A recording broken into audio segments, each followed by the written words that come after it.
Alright, ladies and gents, welcome to another video. This is carb counting for better blood sugar control. The basics are that carbohydrates are the macronutrient that impacts the blood sugar the most, and therefore adjusting insulin doses based upon the amount of carbs in a meal makes it, well, much more effective in terms of blood sugar management. So what we want to do is work out a ratio between the units of insulin versus the grams of carbohydrate. For example, 1 unit of insulin per 20 grams of carbohydrate. Important thing to note is that everyone is different, because everyone has different body size, type, and different insulin sensitivity.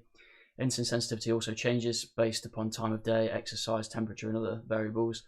But that said, a rough value can be calculated.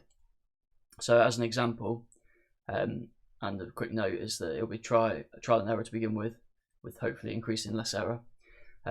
So a good way of kind of working out is to pick a staple meal, try and eat at roughly the same time of day. So for example, pick breakfast, with roughly the same amount of exercise done.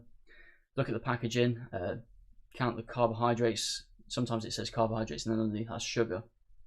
So we want the total carbohydrates minus the fibre, because fibre tends not to affect blood sugars, although it tends to slow absorption slightly.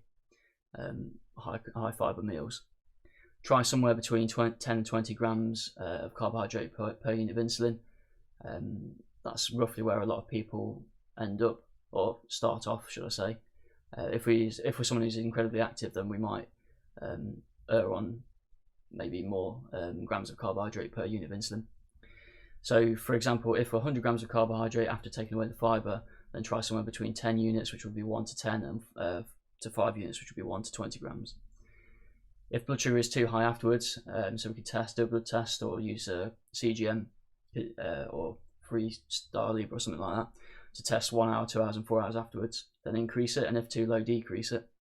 And also, a thing to keep in mind is that protein also increases blood sugar, although not as much or as rapidly as carbohydrates. So if we're having a meal that has high carbohydrates and also high protein, then it might not just be the carbohydrates that are affecting our blood sugars. And that's pretty much carb counting in a nutshell. Let me know if you've got any questions or queries in the comment section below. Let me know if I've missed anything, and I hope you found this useful. I hope to see you in the next one. Cheers.